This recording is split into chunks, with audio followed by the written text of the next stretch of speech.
Depois dos incêndios, Serra da Estrela registra deslizamentos de terras na sequência de chuvas torrenciais que deixam rastro de destruição na aldeia de Sameiro. Noite de confrontos entre a Arménia e o Azerbaijão faz pelo menos 49 mortos. Partes acusam-se mutuamente de ataques. Sporting vence Tottenham na abertura da segunda jornada da Liga dos Campeões. 2 golos nos descontos valem a liderança isolada no Grupo D. Depois dos incêndios, os deslizamentos de terras. As chuvas torrenciais que se abateram no centro de Portugal provocaram danos importantes em áreas da Serra da Estrela, com encostas particularmente fragilizadas pelos fogos do mês passado. Foi o caso da aldeia do Sameiro, no concelho de Manteigas, onde a chuva intensa na noite e madrugada desta segunda para terça-feira provocou deslizamentos e inundações repentinas que arrastaram árvores, carros, postos de iluminação e danificaram um grande número de infraestruturas. Se os residentes não se dizem surpreendidos, o presidente da Câmara de Manteigas afirma que a força das primeiras chuvas e a dimensão dos estragos foi uma surpresa. Se forem para cima, parece o fim do mundo. O que é que vamos fazer? Já esperávamos. Só depois de muito trabalho de limpeza, de estabilização também daquilo que são as condições atmosféricas e climatológicas e climatéricas, é que vamos conseguir medir em concreto o que aconteceu aqui em Sameiro nesta madrugada. Flávio Massano diz que para já é impossível quantificar os danos, mas fala em prejuízos de larga escala e já apelou à ajuda do governo para recuperar os estragos provocados pela intempérie na freguesia de Sameiro. Kiev irá decidir cada vez mais a localização e natureza dos grandes combates. A conclusão é do Instituto para um Estudo da Guerra, que acrescenta que Vladimir Putin garantiu a iniciativa quando saiu de Kiev e escolheu onde seria o próximo combate. Mas agora a decisão está do lado da Ucrânia.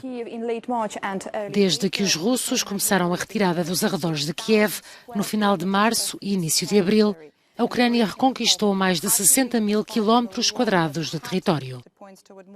A libertação da região de Kharkiv faz parte de um cenário que tem sido consolidado e que aponta para mais ganhos ucranianos e mais perdas russas.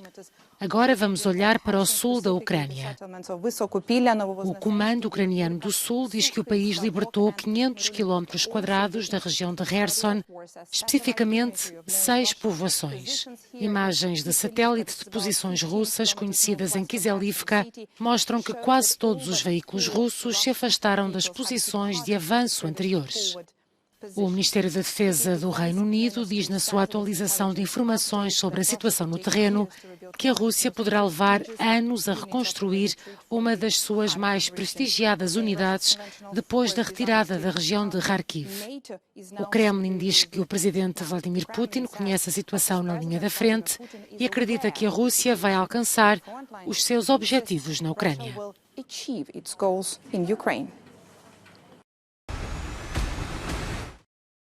Pelo menos 49 soldados arménios mortos num novo episódio de tensão.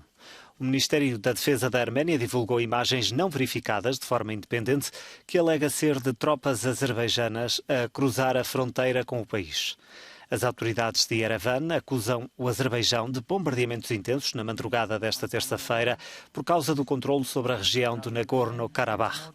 O primeiro-ministro arménio disse que o país vai pedir apoio à Rússia ao abrigo do Tratado de Amizade entre as duas nações.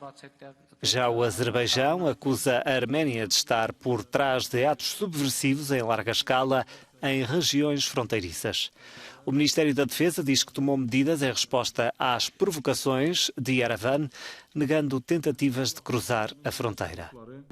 O novo episódio faz temer o início de outra guerra aberta entre as duas partes em conflito há décadas por causa do enclave de Nagorno-Karabakh.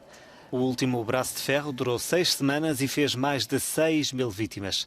Terminou com um cessar-fogo mediado pela Rússia, apesar de a Arménia acabar por ter de fazer concessões.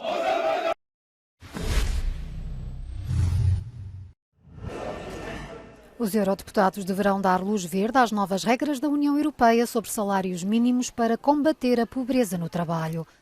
Na sessão plenária em Estrasburgo, em França, examinam um acordo que foi negociado com os governos dos 27 Estados-membros em junho. A votação está agendada para quarta-feira e alguns eurodeputados elogiaram a proposta como um sinal forte na atual crise de inflação. Esta diretiva é um passo muito importante para combater a pobreza estrutural que vemos na União Europeia.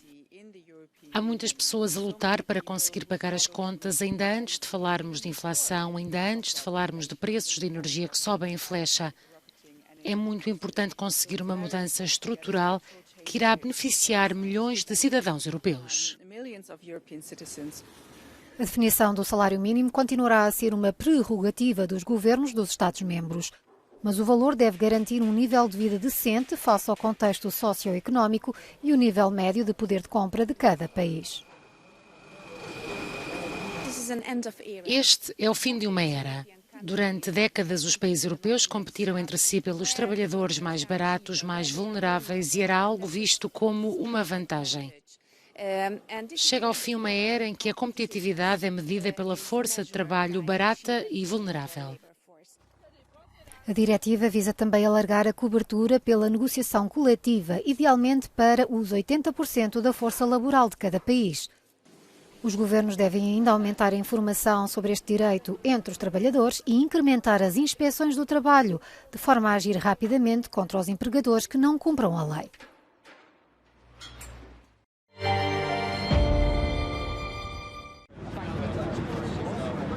Em Londres, as filas começaram logo de manhã à procura de um lugar para uma última homenagem à Rainha Isabel II. Esperam-se milhares de pessoas nas zonas onde passará o cortejo, com o féretro da monarca a caminho do Palácio de Buckingham, onde ficará durante a noite. Disseram que a fila pode ser de mais de 11 quilómetros, não sabemos, e pode também parar em algum momento se houver sobrelotação. Só queria ter a certeza de conseguir um lugar e ter a oportunidade de prestar o meu último tributo. As autoridades têm vindo a preparar-se há anos para este momento e nada foi deixado ao acaso. Está em curso uma operação de segurança em larga escala, como refere o chefe da Polícia Metropolitana. Vamos mobilizar milhares de agentes nesta operação devido ao nível de segurança exigido e aos milhões de pessoas que querem prestar homenagem. Este é o plano de segurança mais abrangente de sempre em Londres, com particular destaque para Westminster, onde estão localizados o Parlamento, a Abadia e o Palácio de Buckingham. As tropas cerimoniais têm ensaiado a procissão fúnebre. Ao longo de 70 anos realizaram muitas homenagens à rainha, mas esta será a mais emotiva de todas.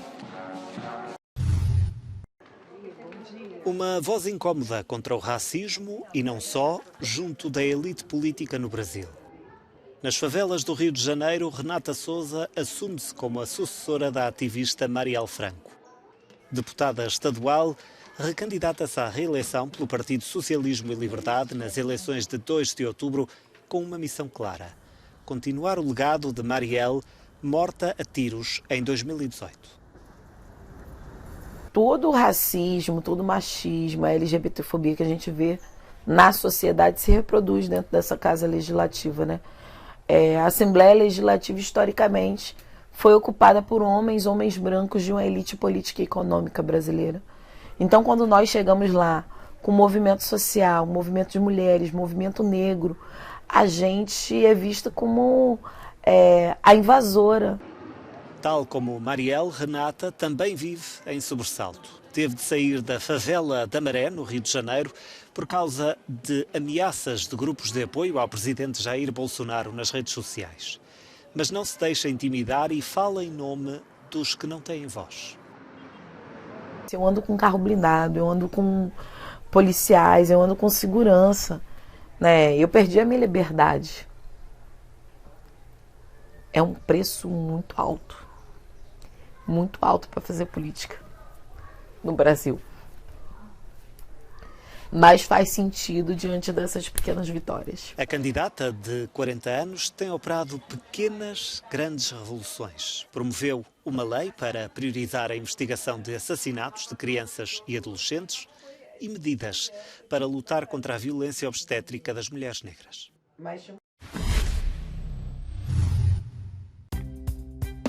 O Sporting recebeu e venceu o Tottenham na abertura da segunda jornada da Liga dos Campeões. 2 golos marcados por Paulinho e Artur Gomes, já no período de descontos, colocam os vice-campeões portugueses na liderança do Grupo D. O Sporting teve mais posse de bola, os ingleses realizaram mais remates, mas no final contam os golos e foram 2 para o Sporting.